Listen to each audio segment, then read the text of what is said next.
Hello everyone, Mr. Harper, and welcome to the new year 2021. And we are kicking off our discussion on stems. We've talked about them some. We did an anticipation guide. We talked about them a little bit in class for juniors. Seniors haven't even heard it yet. But here we go. So basic parts of a plant. A plant has roots, it has a stem, it has leaves. We talked about the roots, so now let's talk about the stem. So take a look at these pictures here. I've got water chestnuts on the left. I got asparagus on the right, and down at the bottom of like bamboo shoots. What do they have all in common? Well, you can eat them.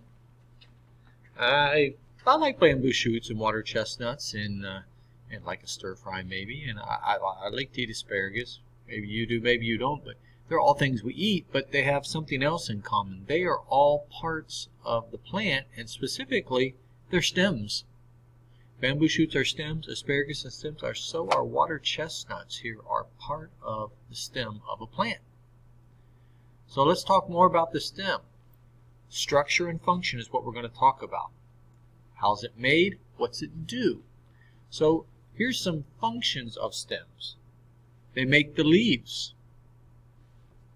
They make branches, which themselves are small secondary stems. And they make flowers. They hold the leaves up to the sun. You can see here this tree. Its leaves are being held up so that they can soak in the sunlight. And they transport things through the plant. You know that there's a xylem and phloem in there. We've talked about that, juniors. And that they transport those tubes, those xylem and phloem, transport water and minerals and nutrients. So those are what the stems do. So let's take a look a little bit closer inside. So here in the middle you have a xylem, and then surrounding that you have phloem. The xylem carries water and nutrients up from the roots. The phloem carries nutrients, food, in both directions. I say minerals for the xylem, water and minerals for the xylem, and nutrients for the phloem. Xylem only carries the water and minerals up. The phloem carries those nutrients in both directions. And then you have tissue that surrounds that also. So most stems just serve those functions of holding the leaves up, making the leaves and the flowers and the secondary branches and transportation. But some plants, they don't have leaves that are quite the same. And in some plants, the stem itself is green, and it does photosynthesis. Any green part of the plant is doing photosynthesis. Photosynthesis is, remember, and we're going to talk about that in more detail, but later on. But photosynthesis is a process that the plant uses to capture sunlight and use that energy to make food. It uses a green pigment called chlorophyll to do that. So a green part of the plant does photosynthesis. So take a look at these cacti. You notice their stems are green. And they don't really have what we think of as leaves, although, funny enough, their thorns are actually a modified leaf. But those thorns don't do any photosynthesis. So for the cacti, the photosynthesis is done by the stem. Additionally, stems in some plants are highly modified. In the cacti, this is true. It stores things, and in the cacti, it stores water. So there are additional functions that stems can do. They can be modified. So let's take a look at these two pictures. We've taken a stem and we've cut it right in half, horizontally, not vertically, but horizontally, across. And we see something. The stem contains dermal, vascular, and ground tissue. Remember those three. Surrounding the stem is an epidermis. Both of these examples have an epidermis, a thin layer, 1 cell thick, of tissue that surrounds and protects the plant, and that is dermal tissue. They have vascular tissue.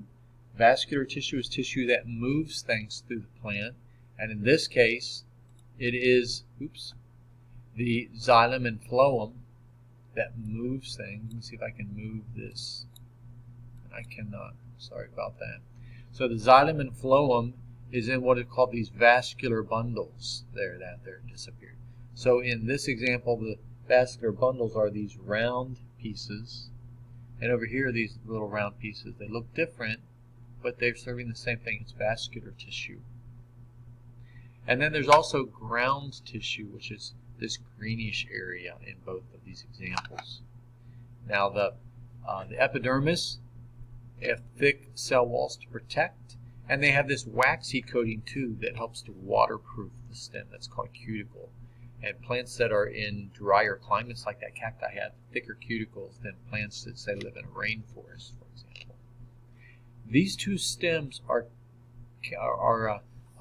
examples of two major categories of plants, dicots and monocots. And when I say categories, I mean there are hundreds and thousands of different kinds of plants that are either dicots or monocots, and they're different in their structure within the plant, not just in the stem, but also in the roots and the leaves. But we're going to talk specifically here about the stem. And you notice some differences here. The dicot has their vascular tissue, the xylem and the phloem, in a ring, and they're big, but in a ring. And in the monocot, vascular tissue is smaller, but there's a whole lot more of them, and they're just kind of scattered all over the place through the stem. So they're different. Now, taking another look at stems, we can also see that stems, if we just look at the whole piece, they have what is called nodes. A node is simply where the leaf, or maybe even a flower, attaches to the stem. That's called a node. And down here in the triangular piece of the node is where buds will form. These are called lateral buds. Terminal buds or axial buds would be at the end, but these are called lateral buds. And these buds contain the tissue that will become a new leaf next year. The buds contain what are called meristem tissues, and they're apical meristems here at the very end. And inside of that are cells. Meristems have cells that are dividing and dividing to become new things. So you can have a leaf bud that will become the new leaf next year. You can have a flower bud that will become a new flower, or you could have a bud that becomes a new stem that branches off or becomes a new, what's called leader, the end piece of the stem.